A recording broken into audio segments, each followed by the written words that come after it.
बच्चों, आज मैं आपको आफ्टर 2 डेज़ वीडियो अपलोड कर रही हूँ बिकॉज लास्ट चैप्टर जो मैंने फर्स्ट इंट्रोडक्शन ऑफ इंडिया का ही चला था, अभी भी वही चल रहा है, पर उसका second half I am going to start, यानी फिजियोग्राफिक डिविजन्स ऑफ इंडिया। जो मेरे वीडियोस इधर उधर हो गए थे और प्लेलिस्ट में मैंने उनको इंक्लूड नहीं किया था, उस प्लेलिस्ट का मुझे पता नहीं था, पर उससे पहले ही वो सब डिलीट हो गए या क्या हुआ गॉड नोस।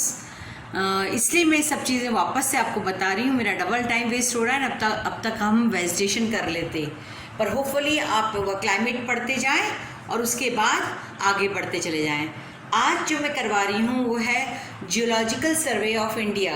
भारतीय भूवैज्ञानिक विभाग ने भारत की शैलों के समूह को 4 वृहत भागों में बांटा है। ये मैंने इसलिए लिखा है ताकि टाइम बच जाए। अब देखो बच्चों, क्रॉनिकल जो टाइम है उसमें मैं फिर से एक बार बताती हूँ आपको। महाकल्प या इरा उसको बोलते हैं जो कई युगों को मिलके बनता है, ठीक है। और कई युग जो हैं कई वर्षों को, हजार लाख सैकड़ों करोड़ों वर्ष को मिल करके बनते हैं। तो इस प्रकार से इस जियोलॉजिकल इरा को हम फर्स्ट ईयर में भी देख चुके हैं, फिजिकल ज्योग्राफी में आपको बता चुकी हूँ।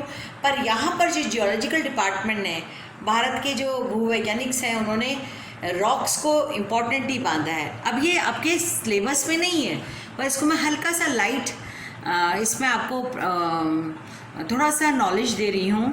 जैसे आपको बोर्ड पे दिख रहा है आद्य महाकल्प, द आर्कियन एज, या सेकंड पुराण महाकल्प, the Purana era, then Dravidian महाकल्प, द द्रविडियन इरा, एंड चौथा है आर्य महाकल्प। अब बच्चों, इन्हीं के बेसिस पे सारी रॉक्स के सिस्टम को हमने जियोलॉजिस्ट ने क्लासीफाई किया है, क्योंकि ये टोटली वर्क जो है जियोलॉजिस्ट का है। अब इसको समझाने से पहले मैं एक बात आपको और बोलना चाहूँगी, जो मैं उस पहले जो मेरी वीडियोस मिसप्लेस हो गए या डिलीट हो गए उसके हिसाब से, कि जो नेचुरल डिविजन्स होते हैं बच्चों, प्राकृतिक प्रदेश है ना, और जियोग्राफिकल जो जिसको हम बोलते हैं, भौतिक विभाग भी बोल देते हैं कई बार, और भौगोलिक विभाग, इनमें स्लाइड सा अंतर है। प्राकृतिक प्रदेश या नेचुरल प्राकृतिक प्रदेश में भी हो सकता है इसका ट्रांसलेशन सही ना हो, पर नेचुरल रीजन्स जिनको हम टोटली मानते हैं, they are basically originated with the help of जो एंडोजेनेटिक फोर्सेस हैं, पृथ्वी के आंतरिक बलों के वलन के परिणाम स्वरूप, जो वलन घटित होते हैं उनके परिणाम स्वरूप जो बड़े बड़े फीचर्स उत्पन्न होते हैं नेचुरली, उसको हम प्राकृतिक प्रदेश बोलते हैं। जैसे हम बोले the great Himalayas, the Vindhyas, the Aravallis वगैरह वगैरह, विश्व के भी हम मानचित्र, रॉकीज एंड, तो ये प्राकृतिक प्रदेश की कैटेगरी में आते हैं। थार डेजर्ट, अब थार डेजर्ट है जो, ये भी प्राकृतिक प्रदेश है, पर यदि कुछ लोग इसको अपोज कर सकते हैं कि नहीं ये तो मैन मेड हुआ है।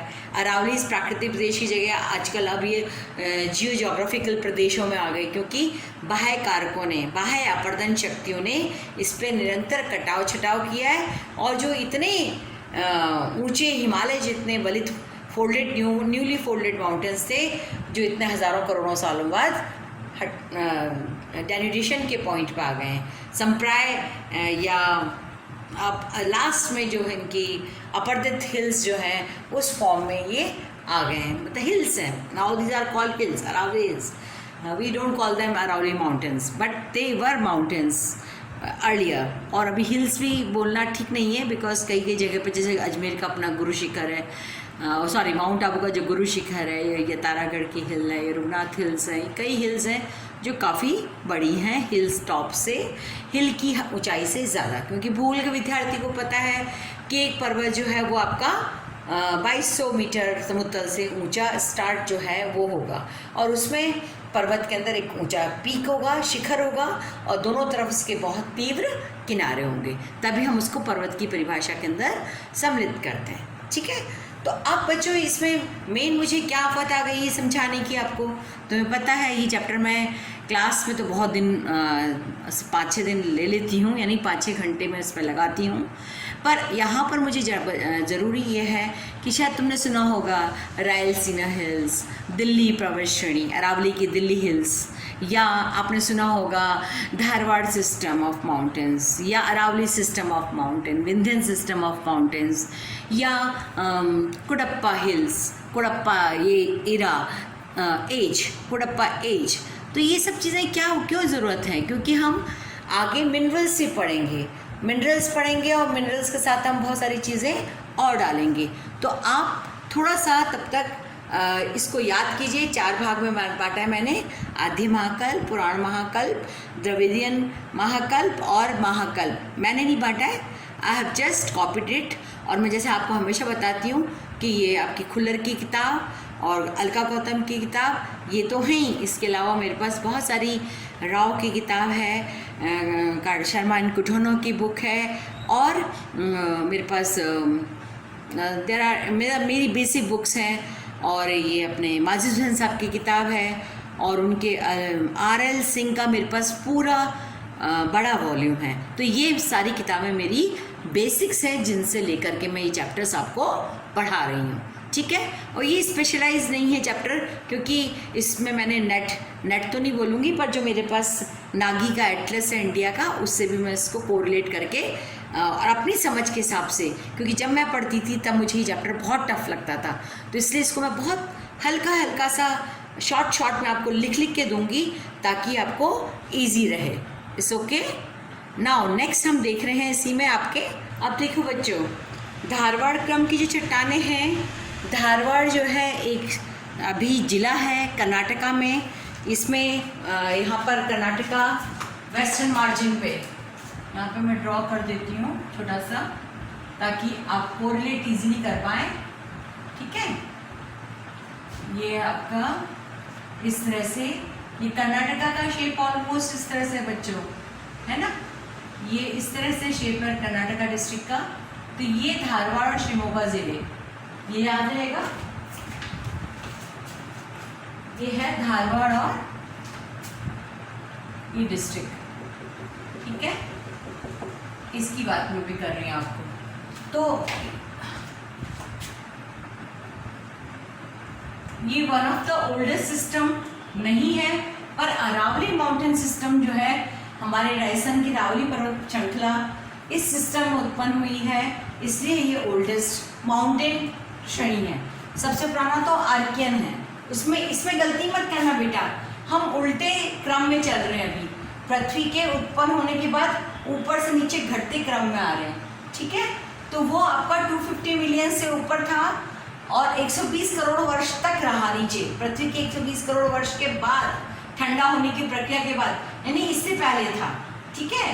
अब ये हमारा लगभग 2500 मिलियन वर्ष, वही 25 करोड़ के आसपास, पर ये फिर 1800 मिलियन तक नीचे उतरे हम। तो अब बच्चों ये कर्नाटका का धारवाड़ और शिमोगा जिला इसके अंदर आएगा। इसमें फॉसिल्स नहीं मिलते, जीवाश्म नहीं मिलते, और ये चट्टानें जो है बेटा रूपांतरित या कायांतरित चट्टानें जिसको बोलते हैं हम, और सेडिमेंट्री चट्टानें हैं।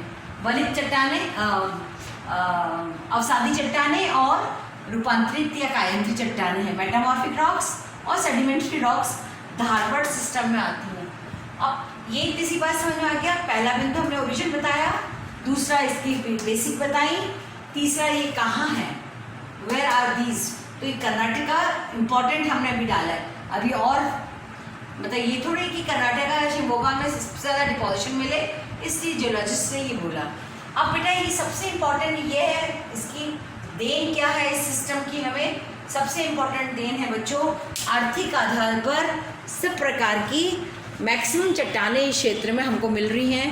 भारत में लोहा क्षेत्र, मैग्नीज क्षेत्र, सोना, तांबा, टंगस्टन, अभ्रक, जस्ता, शीशा, ग्रेफाइट, गार्नेट, कोबाल्ट, फ्लोराइट, एल्बोनाइट, एस्बेस्टॉस भी बोलते हैं कई, लाइमस्टोन, चूना और कोरंडम, जो ये हैं ये मिनरल्स हैं जो किससे मिलते हैं, पूरे धारवाड़ सिस्टम में।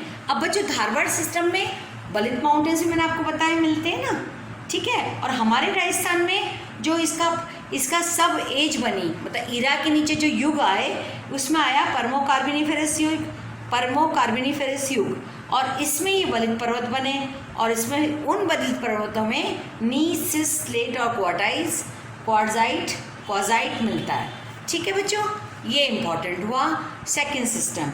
अब पुराण सिस्टम जो है 55, देखो मैंने जो एस्टेरिस्क लगा रखा है ना, स्टार, तुम देखते हो मैं किताब कॉलेज क्लास में भी ऐसे लगाती हूँ इसलिए लगाया है। इसका मतलब this is very important for the minerals, economic के लिए लिख लीजिए, आर्थिक आधार पर ये बहुत इंपॉर्टेंट है आपकी धारवाड़। अब है बच्चों 180 से हम नीचे उतर रहे हैं। 55 करोड़ वर्ष पूर्व क्या बना? पुराना कल्प बना, पुराना कल्प। अब इसमें पुराना कल्प की चट्टानों में अलग अलग पीरियड्स हुए हैं, उसको हम अभी देखते हैं। देखिए बच्चों, अब क्या हुआ कि आर्कियन में 2 तरह के चट्टानों के प्रकार हुए, है ना, धारवाड़ और आर्कियन बाय इटसेल्फ। अब है इसमें आपके पुराना महाकल्प में हुआ है, देखो बोर्ड पे कुडप्पा, विंध्यन, दिल्ली क्रम और आपके हिमालयन क्रम मैंने इसमें लिखा है। ठीक है, 4 शायद साफ दिख रहा होगा। कुडप्पा को कुडप्पा ही है, विंध्यन को विंध्यन है, दिल्ली को दिल्ली सिस्टम लिख लीजिए, हिमालय को हिमालयन सिस्टम लिख लीजिए अंग्रेजी वाले। अब कुडप्पा में क्या है बच्चों? कुडप्पा एक जिला है, किसका? आंध्र प्रदेश का। किसका? आंध्र प्रदेश का। अभी बताती हूँ आपको। इसमें कुडप्पा में 2 तरह की लेयरिंग है चट्टानों की, निचली लेयर और निचली लेयर के ऊपर ऊपरी लेयर। तो निचली लेयर में बच्चों जैसे मैंने लिखा है कि सबसे प्राचीन धारवाड़ क्रम भी इसमें आता है, और कुडप्पा की चट्टानें जो ये चट्टानें हैं ये आपके मध्य प्रदेश के ग्वालियर, जो अपने राजस्थान से लगा हुआ है, दिल्ली ग्वालियर है ना, धौलपुर से लगा हुआ एरिया, और रीवा कहाँ आ गया? बघेलखंड, बुंदेलखंड और बघेलखंड। तो रीवा पूरा एक शाफ्ट जो मतलब रीवा का जो सिस्टम है वो पूरा 2 भागों में पूरे सदर्न पार्ट को डिवाइड करता है। एक तो सारी नदियाँ जाती, जैसे महानदी क्रम, सोन नदी क्रम जो है वो आपका पूरा अपने भारत के ईस्ट, मतलब ईस्ट में बंगाल की खाड़ी के ऊपरी भाग में गिरती हैं, और रीवा के नीचे से जो है सारी आपकी ये कृष्णा कावेरी, ये महानदी गोदावरी कृष्णा कावेरी, ये पूरे ईस्ट कोस्ट पे या बंगाल की खाड़ी में गिरती हैं। ठीक है, तो ये जो एक एलिवेटेड पार्ट है एक तरह से, ये तो बघेलों की बहुत बड़ी वो है ये सिस्टम। और अब इसको यहाँ पे ये कुडप्पा कालीन चट्टानें क्या है, जो एक मैंने चांद सा बनाया है, ये याद रखने के लिए कि अर्धचंद्राकार है। अब निचली जो ये बच्चों ये प्राचीन धारवाड़ लिखा है, पापघनी नदी भी है और पापघनी सिस्टम भी है, चेयार नदी भी है, यह पर आपकी मात्रा र, चेयार इंग्लिश में YAR में लिख सकते हैं, चेयार ये सिस्टम भी है। ये तो है आपका निचला। अब ऊपरी कुडप्पा का सिस्टम देखो, कृष्णा और नल्लामलाई। कृष्णा नदी भी है, कृष्णा नदी क्योंकि शाफ्ट बनेगा तभी, गहराई घटाव बनेंगे तभी तो नदी अपनी धारा प्राप्त कर पाएगी, और मैदानी भागों में तो उसकी खैर स्लो हो ही जाती है। तो नल्लामलाई की पहाड़ी बड़ी इंपॉर्टेंट है। तो ये ऊपरी कुडप्पा में ये सिस्टम आएगा, जिसमें इसमें तो चट्टानों की थिकनेस कम है निचले कुडप्पा क्रम में, और ऊपरी कुडप्पा क्रम में बहुत ज़्यादा थिक है पुराण महाकल्प में कुडप्पा कालीन चट्टानें। ये चीज़ अभी आपको और मैं बताती हूँ कुडप्पा कहाँ है। ये देखो बच्चों, ये आंध्र प्रदेश के ईस्टर्न जो तेलंगाना डिस्ट्रिक्ट है ना, वो ईस्ट गोदावरी और पूरी गोदावरी वगैरह ये जिले सारे ये हैं। यहाँ पर आपका कुरनूर जिला है, ये आपका कुडप्पा जिला है, और ये आपका चिकमंगलूर जिला है। तो ये जो पिंक शेड मैंने करा है ये कुडप्पा कालीन चट्टानों के बारे में मैंने आपको बताया। तो ये इस तरह से मैंने रफ आपका स्केच बना दिया आंध्र प्रदेश का। अब बच्चों क्योंकि ये जो मैंने श्रेणियाँ लिखी है ना, नल्लामलाई, ये भी पोर्शन नल्लामलाई ये भी है, ये इरनामल्ला है, ये जवाड़ी है, ये शेवारी बोलते हैं इसको, वैसे शेवरी भी बोलेंगे। तो ये माउंटेन रेंजेस की पोजीशन देखो, ये ऐसे है। यहाँ पे क्या है, महानदी ऊपर चले के ये गोदावरी का बेसिन आ गया, ये वाला ऊपर का बेसिन, ये कृष्णा बेसिन है पूरा। तो देखो वर्टिकल आ रही है ना चट्टाने, और ये पैरेलल जा रही है ईस्टर्न घाट के पैरेलल। तो ये ईस्टर्न घाट की महत्वपूर्ण पर्वत श्रेणियाँ हैं, इरामलाई और जवाड़ी और शेवरी, और इधर इसको बोला हमने नल्लामलाई, और ऊपर ये महेंद्रगिरी आ गया। ठीक है, तो ये इसके बीच नीचे ये तमिलनाडु डिस्ट्रिक्ट आ गया, इधर ये केरल आ गया। तो ये इस प्रकार से आपने रफ स्केच बनाया है आंध्र प्रदेश के कुडप्पा सिस्टम को समझने के लिए। ठीक है, अब इसके बाद हम आते हैं निचली विंध्य सिस्टम सेकंड। इसमें शॉर्ट पर देखेंगे। अब देखिए बच्चों, विंध्यन सिस्टम में वही निचला विंध्यन और ऊपरी विंध्यन है। निचले विंध्यन में 4 पार्ट्स हैं जहाँ पर आपके जमाव मिलते हैं। मतलब जब कुडप्पा कालीन चट्टानें बन गई उसके बाद वापस अवसाद जमे, और अवसाद जमने के बाद ये सिस्टम विंध्यन सिस्टम की रॉक्स हमें उभर कर आई, जो लगभग 4000 मीटर मोटी परत है अवसाद की। इसमें सोन नदी, जिसको हम सेंद्रीय श्रेणी के अंदर जानते हैं, सोन नदी आपके मध्य प्रदेश और उड़ीसा के बीच में, छत्तीसगढ़ वाला हिस्सा, और वहाँ से निकल के उड़ीसा के अंदर जो एंटर हो रही है। सीमा नदी इसी की डिस्ट्रीब्यूटरी है। आंध्र का कुर्नूल जिला मैंने अभी आपको बताया, जो चाय बागवानी के लिए फेमस है। राजस्थान में चित्तौड़ और जोधपुर का जिला, जहाँ पे आपकी विंध्यन सिस्टम की चट्टानें मिलती हैं, और पलनी श्रेणी इसको बोलते हैं हम, पलनी रेंज। होपफुली समझ में आ गया होगा। देन विंध्यन का ही ऊपरी सिस्टम है कैमूर और भंदर। भंदर मैंने इसलिए करा है क्योंकि यहीं से आपकी नर्मदा नदी जो छत्तीसगढ़ से निकल रही है वो इसी शाफ्ट से होती हुई निकलती है। फिर देन रीवा और शैलमाला ये है इसमें। फिर मुगल सराय, आपने सुना होगा बिहार का मुगल सराय बहुत फेमस है रेलवे स्टेशन। अपना अजमेर तो बहुत बढ़िया है रेलवे कनेक्शंस के लिए, तो यहाँ से बड़ी ट्रेन जाती है। दिल्ली मुगल सराय भी लिखा होता है ट्रेनों पे। और उत्तर में जहाँ से हम आते हैं पीर पंजाल, धौलाधर और शिमला और स्पीति, इसमें भी आपकी ऊपरी विंध्यन सिस्टम मिलती है। अब इसमें बालू का, सिल्ली का बहुत मिलती है। अब मैंने रीवा को इसलिए एम्फेसिस करे बच्चों, इस बार जितने भी कॉम्पिटेटिव एग्जाम्स होंगे हो सकता है उसमें रीवा का स्पेशल क्वेश्चन पूछ लिया जाए। और क्वेश्चन ये हो सकता है कि रीवा में अभी क्या हुआ है, सबसे बड़ा सोलर प्लांट ओपन किया है सरकार ने। दूसरा, यहाँ सिल्ली का बहुत मिलती है, कांच इंडस्ट्री यहाँ पे बहुत अच्छे से इस्टेब्लिश हो सकती है। और ये बघेलखंड का बहुत बड़ा एक क्षेत्र उभर कर आ सकता है। दूसरा बच्चों, दिल्ली क्रम की जो चट्टानें हैं उसका दिल्ली से कोई लेना देना नहीं है।